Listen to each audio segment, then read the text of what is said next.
Welcome to the KO Boxing Show. Big show tonight. Two-time world champion, WBA and WBC, terrible Tim Witherspoon. Welcome to the KO Boxing Show. Thank you, Pete. I'm glad to be here, ready to go. Great to have you on, my friend. Great to have you on.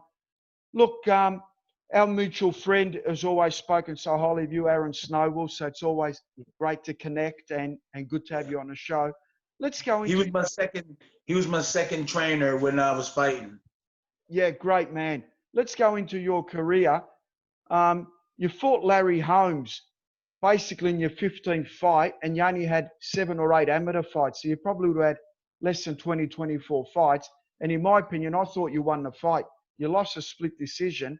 How did that mean to you fighting Larry Holmes? Well, a lot of things were new. I was, things went real fast. I only had 7 amateur fights. I had just left university from playing American football. Had got hurt in university. Everything was so fast and so quick. I didn't have enough time to really, take it in. So, I just had to go forward. And at the time that Don King offered us that fight with Larry Holmes, I told my trainer, I said, isn't that a little too soon? And my trainer, he's a good trainer. He said, Tim, we're going to whip his behind. He said, Tim. And then as soon as he said that, I said, let's go. And but everything was so fast and so quick. If I didn't have a good trainer like Slim Jim Robinson, I don't think I would have been ready for this fight. I probably could have knocked me out or really beat me up. So I was really looking forward to it. After my trainer said, Tim, and I had confidence in my trainer. Yeah. He said, Tim, we're going to whip his butt. And when he said that, that's what started me in the right direction to let's kick his behind. And less than a year after that, March 1984, you won a WBC World Heavyweight title up against Greg Page. Must have been a massive achievement for you. Yeah, but at the time, it wasn't a great achievement fighting for the titles and stuff, but a lot of things was built around a lot of negative things that were happening at the time. I'm fighting Greg Page. Greg Page was upset over things about his promoter. I was upset about things with the promoter. So we went into a championship fight, not knowing really the outcome, would be unless we knock each other out. So he was upset. I was upset. It was an okay fight. I think if it was a different situation where we both were unhappy. Okay. We both were unhappy. Isn't that something? And I happened to stop being upset with the promoter and let Greg take a lot of the flack, because Greg was upset and I was upset, so I kept quiet, and I won by a decision. And these are just some of the things that was happening during that time. And you got a very small purse for it, but you actually won the belt. So we know that at the time you and Don King were not. That was the Greg Page fight. That was in where the heck was that at? March 1984. That was in Vegas, right? That was in Vegas. And you got, your purse was very skinny. I remember the disputing of that. Yeah, I think that that was a while back, but there was so many different instances. I think that that might have been the fight where the IRS came in and took my money, and I had to borrow $8,000 from Don King. I borrowed $10,000 from him, and he gave me $8,000. Well, I asked him for $10,000, and he gave me $8,000, and here I am, the heavyweight champ of the world. I think that was the fight. That was the fight, yeah. And then after that, you defeated Tony Tubbs as well in January 1986, which is a great victory. Tony Tubbs had some fast hands. Even though he didn't look like he was in shape, his hands were lightning quick. He had beautiful skills. And he's a really nice person too. I had met him before. We used to train, but we knew we had to fight each other. We used to train in Don King's camp together. And we knew we had to fight each other. And we knew he was on one side, I was on another side. But but you know how it is when you fight. You don't have to kill somebody when the fight is over. It's a sport that we all are in. But when it comes time to fight, we gotta try to get the victory. So personally, and walking down the street or down the road, he was a nice guy. I speak to him, we talk. But when it came to us fighting, we would try to kill each other and be victorious. So that was a good fight, but it was negative. It was a lot of negativity after the fight was over. And then obviously you went over to Wembley, 65,000 people have packed Wembley, and you fought Frank Bruno. Man, that shocked the whole world. You started landing those overhand rights on Bruno. By the end of the 11th round, he was in a world of hurt. It must have been a massive moment for you to become the WBA heavyweight world champion. Yes, it was. It was something that I really dreamed of, going into somebody else's backyard, defending my title, or, even if it was a football, I was going to play American football. If we go somewhere in their backyard, it really was victorious, a real good feeling about winning in somebody's backyard. So when we went over there, man, it was crazy. When we came to the airport, there was so many people at the airport, and I never had got this treatment before.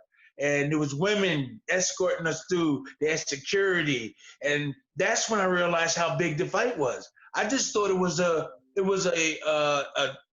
championship fight and everything, but I'm saying, whoa, this, and everywhere we went, it was Witherspoon and Bruno, Witherspoon and Bruno. It was real big, and I was looking forward to that fight. I was looking forward to it. I came out victorious. It was a hard fight. And after the fight, we almost got killed leaving the stadiums. I'm sure you know how it is down in Australia. If you beat somebody, go and beat, and the fans will go crazy. They were trying to kill us over there. Yeah. We almost didn't make it. We had security guards. We had like 20 of them. 6'10", 6'11", 6'9", 250, 60 pounds. And if we didn't have them, we wouldn't be here today. And but the thing about it, we had a party afterwards, like the next couple of days, and all the English people, we got together, we all hugging and kissing and rejoicing and having fun. So it was only to support Frank Bruno, and their people were mad because they really wanted him to win. And and afterwards we really saw how nice the people were over there. No, for sure. Also, in 1991, you fought Carl the Truth Williams, which was a terrific win because he's a very talented fighter himself. Yes. Yeah. Carl the Truth was very game. Well, he was running. He was running a lot during the fight. He had a good right hand. He hurt me with that right hand. If you watch the video, he caught me with the right hand. I think he's the only one that really got a good shot on me. He snuck that right hand in, but that's all he had. He had a good jab, and he snuck the right hand in. But far as like getting in close and banging, he wasn't good at that. He was good at keeping you out there, catching you with that right hand. So he ran a lot the whole fight. My eye was swollen. It was a good experience. I never fought a guy like him. He was really ready for the fight, and he didn't want to lose. But I was just really, really ready to just take it to him and win that fight and go on. You had a 69 fight career, and it was a terrific career. I mean, you won 55 fights, 38 knockouts, and you fought late. I mean, you fought right up to your 46 years of age. You fought an Aussie by the name of Jimmy Thunder. He was actually New Zealand based in Australia, but he went over to America, and you guys fought, and you were in your early 40s. It was a terrific fight. What can you remember about Jimmy Thunder? First of all, Jimmy was a really nice guy. Jimmy was really good. I just, when you talked to me the other day and said he passed away, I felt bad. Jimmy was really nice.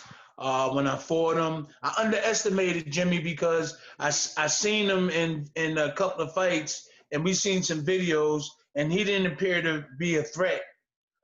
He was muscular and strong, but his skills was okay. But I think I definitely had more skills than him, so I underestimated him. Later on, he went on and did really well, but I underestimated him.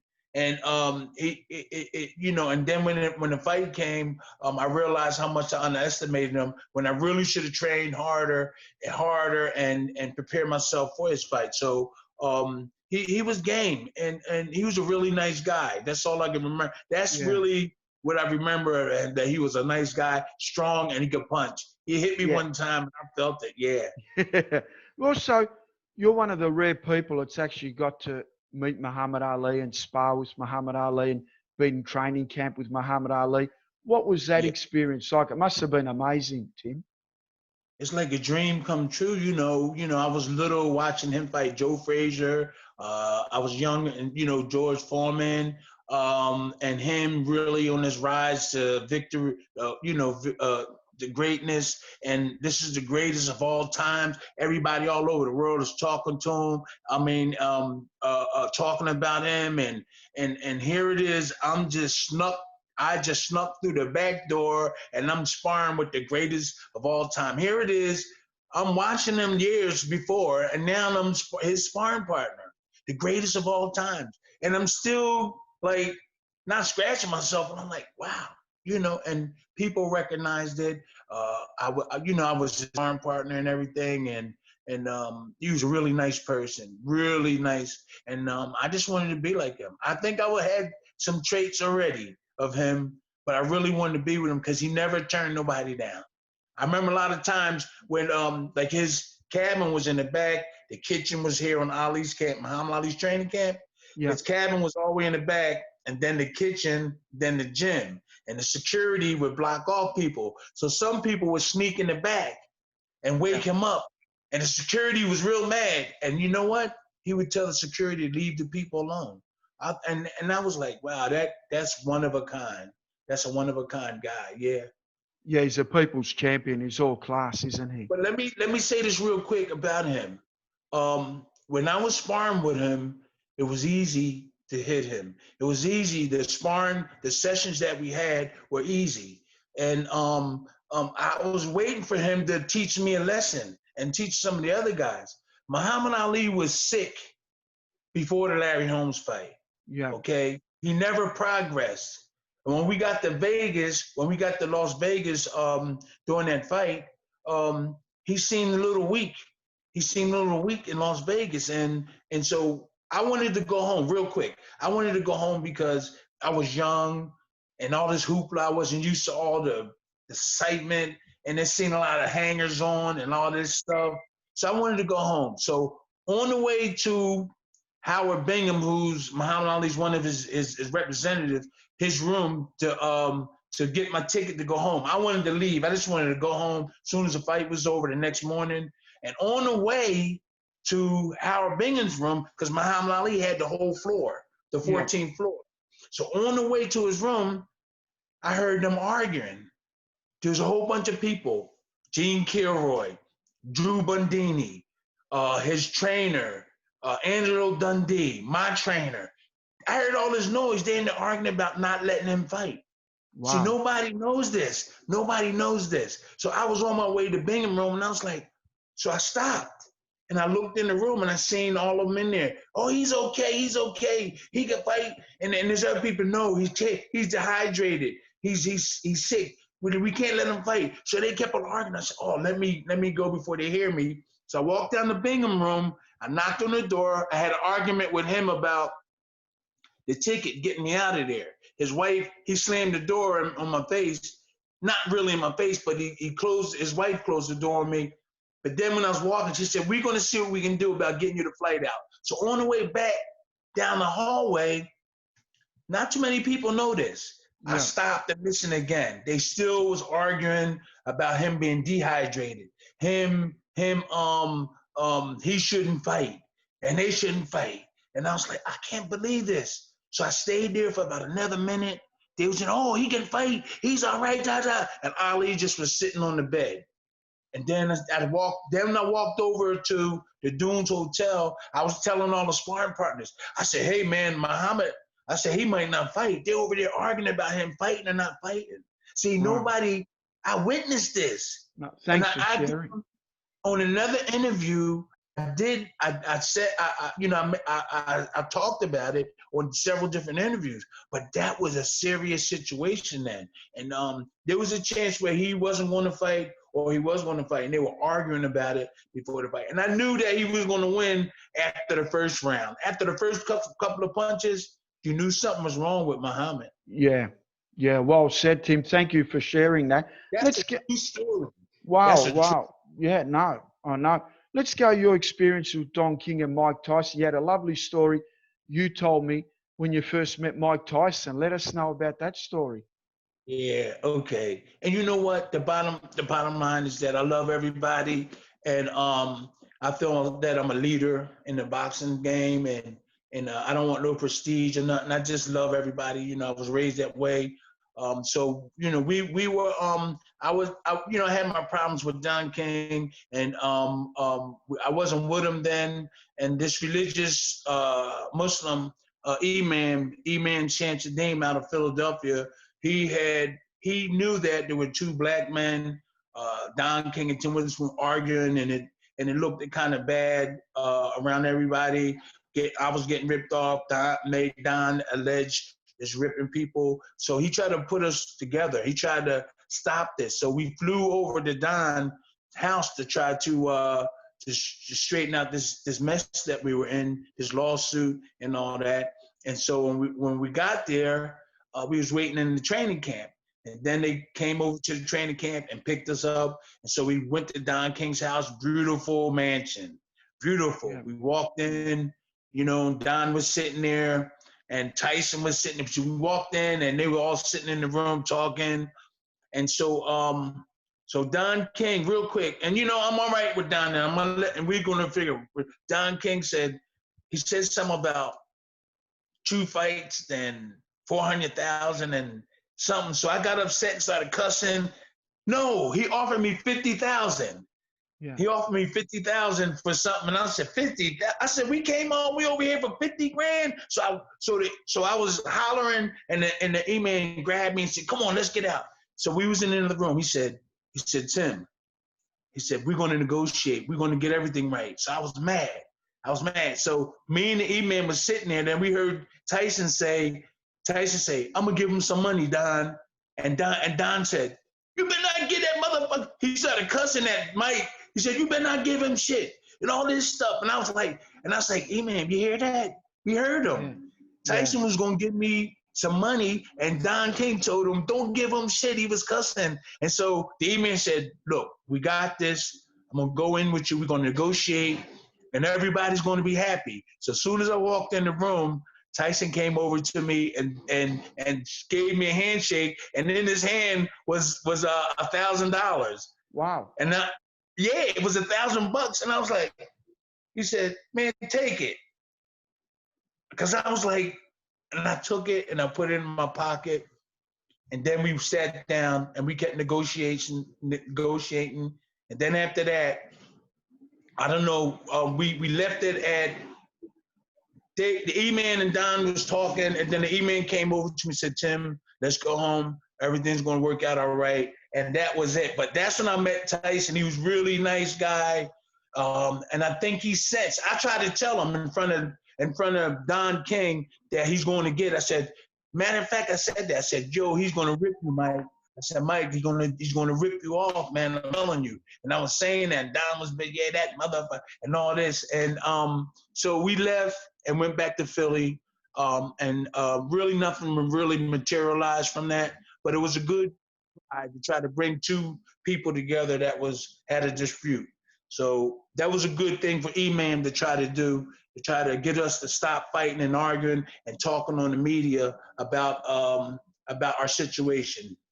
No, that's great. Also, you train boxers yourself now as well, and you've got a gym. How's that going? Oh no, my son has a gym up in north of Philadelphia, on the outside of Philadelphia, a place called Bucks County, and he has a gym. I was going back and forth to the UK for like 10 years, training people, trying to put together some type of package where we can work on, me and my son, But now I'm back in America, and I'm going to really assist him in what he's doing in his gym and everything, and help him so we can grow and build. So he has a gym, and he fought too, but Yeah, he had it wasn't 15 that. fights. He had 15 fights. He's Yeah, good. he had a He's bad good. knee, he I hurt his knee. remember him. Yeah. Oh, you remember? Yeah, of course. I know all of I'm a massive fight fan, and I've always been a massive fan of yours, and we always chat and stuff. And Jeff Fennick, Australia's greatest ever boxer, was Mike Tyson's trainer as well. You know that? Oh, little small guy, right? Yeah, he fought a Zuma Yeah. Nelson. The Zuma, I used to train with a Zuma, hell of a fighter. Zuma Nelson chopped a tree down with a dull axe. Yeah. We had all sharp axe, right? Our axe was sharp. He came in with a dull axe and chopped the tree down. That's what you call dedication. Oh, the axe was dull. I couldn't believe it. And we up here complaining about, he's from over in Ghana. We up here in America complaining about this and that. And this man got a dull axe. And he didn't want sharp axe. He wanted the dull axe. Wow. That shows you something. Yeah, he wanted the dull axe. And he chopped that tree down. Wow. We used to about 30 of us used to go back. Don King had the camp, and about 30 of us used to go back into the woods, and all you hear is pop, pop, pop, pop, pop, pop, pop, all the wood chopping. Let me real quick. I'm gonna need to let me see. Now Michael Dokes, Dynamite Dokes didn't go out there with us, but Alfonso Ratliff, Dwight Davison, the Zuma Nelson, me, a lot of other fighters. We used to go out there and have fun. We used to take music, and we used to have water and stuff. Some guys had a little beer on the side. Yeah. But we used to go out there and have fun and release our anger and go out there and chop trees early in the morning. Wow. Before we sign you off, Tim, what do you think of the Mike Tyson and Roy Jones Jr. fight? I think that is to me is an exhibition. Yeah. Yeah, but it's a publicity thing. A lot of people are viewing it as maybe they're going to try to see who get the better out the other. But I do know that Tyson to me will if it was a serious thing, Tyson, it wouldn't go one round. It wouldn't go one round. And Roy Jones Roy Jones beat the Spanish guy. What's his name? The Spanish guy that he beat, the heavyweight. Oh yeah, Ruiz.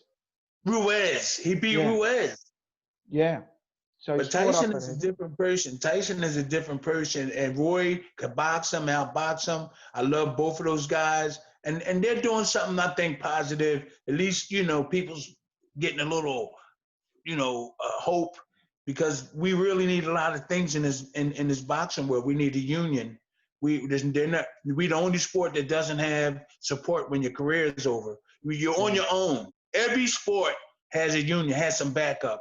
And that's what I'm doing right now. We're working on stuff like that, trying to, when, some of the boxers passed away, it took them 3-4 weeks to get buried. They had to raise money for them. Yeah, so that's what I'm into now. Support for unjust in the boxing game. Now we just got to all come together and make boxing #1 again. No, keep up the great work you're doing. Yeah. We really appreciate it, Tim. You're a terrific person. You're an outstanding fighter. And, it's so great to have you on the show. We've been talking about doing this. And thank you to Aaron Snowell, who's also an awesome guy, and we've had him on the show. God bless. And thank you for your time, my friend. Thank you. And anytime you want to update, I'll be doing a lot of different things. Like I'm trying to do an exhibition. They're trying to do exhibitions. There's a lot of things that's spinning off of Tyson and Roy Jones. There's a lot of former boxers coming back, and they're trying to make them do exhibitions. I'm scheduled to do an exhibition in September. I don't know if it goes off, I'll let you know. But I really appreciate you having me on, okay? No, we're going to get there. For you do an exhibition, we're going to be there, Tim. Massive fans from down under. You take care, my friend. God bless. Thank you. Thank you for having me. God bless. God bless. Thank you. Bye-bye. Bye.